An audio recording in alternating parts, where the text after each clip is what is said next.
A very happy new year to you, art lovers, and welcome to Art Gallery Explorer, the vlog which explores and celebrates the London art scene. And this is one of my favourite videos to film of the entire year because it's where I look forward to the delights which are going to be on offer across gallery spaces in London in 2025. Now, I'm only going to be focusing on public galleries, but that doesn't mean to say that throughout the year the vlog won't also cover some of the choicest exhibits in private galleries as well, and some of them may well turn out to be a highlight of the year. Now, I would say that there are so many shows proposed and planned in London this year that many of them have not been able to squeeze into my top 10, but that doesn't mean to say I'm not super excited about them as well. If I was doing a top 20, they would certainly be in it.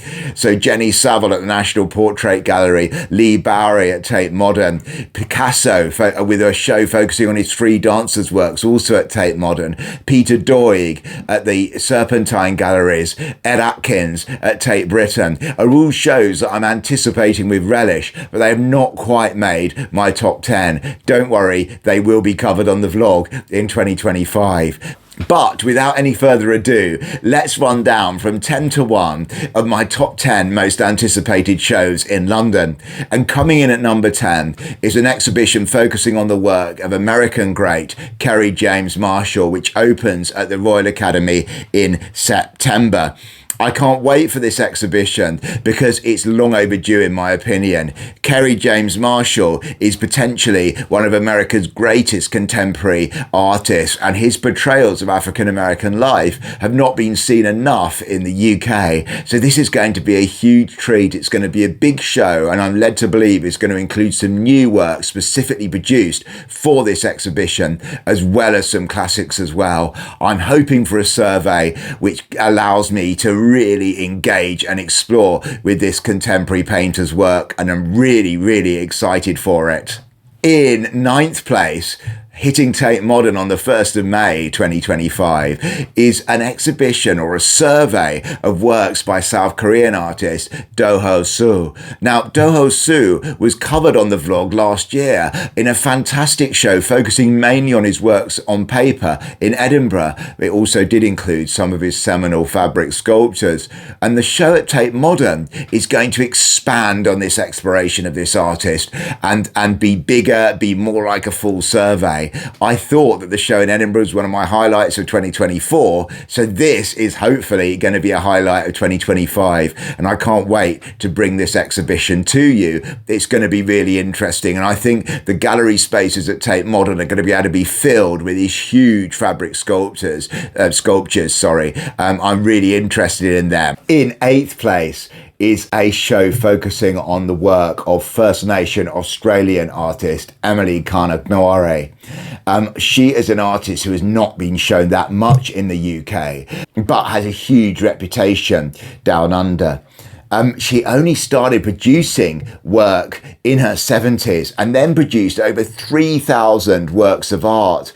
And I, living in Britain and having never had the pleasure of visiting Australia, had never seen really her work with my own eyes at all, but I've seen a lot of it online. It's kind of abstract, and it sometimes is seen as a fusion between First Nation traditions of art and Western art. This show is on at Tate Modern from July, and it's going to be a much anticipated introduction to many British art lovers of this seminal First Nation Australian painter. I can't wait for this one. And in 7th place from the Courtauld Gallery is a show called Abstract Erotic, which brings together works by Louise Bourgeois, Eva Hess and Alice Adams, in a show which is going to explore feminist art that was feminist before feminist art became a recognised form. And I'm going to be so interested to see how these three great artists' work relates to each other, how it talks to each other, for want of a better expression. It's going to be a really interesting show in those upper galleries at the Courtauld, and it's going to be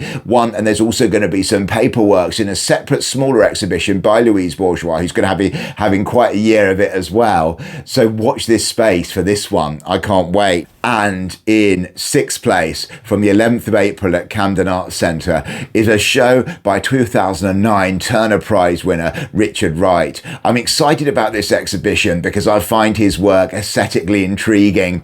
Richard Wright is mostly known for producing works directly onto gallery walls, which are then painted over once the show that they're being produced for ends.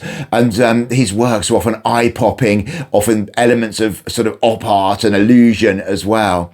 But also Richard Wright in more recent years has been focusing on works in glass and also producing sculptures. So I'm hoping this is kind of going to combine lots of works on the wall with some of his new style of works as well. It's going to be one of those shows that you have to go to if you want to see the work, because it's never going to be produced again. It's going to be painted over, I imagine. So this is a really exciting one that I'm looking forward to in April.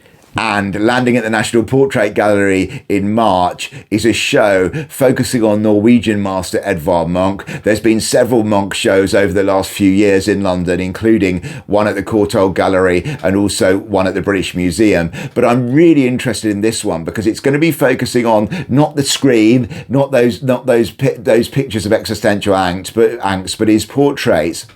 And I put it as number 5 because the National Portrait Gallery has had such a strong run of shows which have portrayed themes and artists in a different light, made us think differently about them. And so I'm really hoping that they are able to do this with Edvard Munch, an artist who a lot has been written about. It's going to be a fascinating show and I can't wait to go. In 4th place, and landing at the Royal Academy in June, is an exhibition which pairs the works of Anselm Kiefer and Vincent van Gogh. And to be honest, I would have put this even higher if it wasn't for the fact that this is going to be a slimmed down, smaller version of the show which is going to be on in Amsterdam. So I don't think it's going to be a main gallery's blockbuster. But Anselm Kiefer is one of my favourite contemporary artists. As anyone who's watched the vlog for a while will know, Van Gogh has just had the best show of 2024. So pairing these works to get artists together is going to be absolutely fascinating, and it's going to be one that I'm going to be waiting for with bated breath. It's going to be an amazing show when it comes along. And in 3rd place is a show called Radical Harmony, Neo-impressionists from the Helene Kroller-Müller collection. And I can't wait for this exhibition because it's going to bring some of those artists like Signac and Seurat to the National Gallery and specifically to the Sainsbury wing. That rather unhappy extension to the National Gallery, which has never been a great place to view art, but it's being closed to be refurbished for the last couple of years. And this is going to open it. So we're going to be able to see these gloriously colourful works in what hopefully is going to become a more pleasant environment to view art for many decades to come. In 2nd place, we're heading to Tate Britain for a show which pairs 2 titans of British art, Turner and Constable. Turner was born in 1775, Constable was born in 1776, and this show runs from November 2025 into 2026, so it's a double celebration of the 250th anniversaries of 2 of our greatest artists here in Britain. Yes, if you live in Britain, you'll have seen a lot of Turner and Constable over the years, but I'm totally up for a blockbuster and excited for a blockbuster which pairs these very different artists who are also very, very different people as well. They produce some of the greatest work ever produced on these islands, and they sort of snatched the crown from Europe for a brief decade or two in terms of making London and Britain the most exciting, innovative places in European art, a title we haven't held for very many years over the whole history of European art. So let's celebrate these masters. I'm really up for this and I can't wait. And in 1st place in March is a show which is going to be coming from New York. And the New York version of this show, Siena, The Rise of Painting, got some good reviews. And I put this at number 1 because I'm hoping we're going to see works that are sort of the John the Baptist works of the Renaissance, if you like, from that wonderful Tuscan city of Siena, that combine different art forms to tell the story of how painting became the predominant art form in Western art. It's going to be fascinating to see what works the National Gallery can bring to this show. They're going to be old, they're going to be interesting, and I'm really excited to bring you this show when it opens in March 2025. It's number one because I think it's going to do something which, in terms of art history, or I'm hoping it's going to do something in terms of art history, which none of the other shows on this list will be able to do. Just a couple of other things as well. If I could go to one show in America this year, it'd be Caspar David Friedrich at the Metropolitan Museum of Art in New York. That just looks incredible. A huge number of his works heading to America. And if I could go to one show in Europe this year, it would have to be Florence for the Friar Angelico show, the first show there for 70 years. Maybe that's a doable one, although it's from September 2025. Thank you ever so much for watching. Please do post in the comments what your number one show, anticipated show out of that list, or maybe one that I haven't mentioned at all, is for 2025 in London. There are obviously incredible shows planned for the rest of the UK as well, and I'll be trying to cover as many of those as possible. But for now, thank you ever so much for watching Art Gallery Explorer, and hopefully you'll be thinking about booking some of these shows for 2025.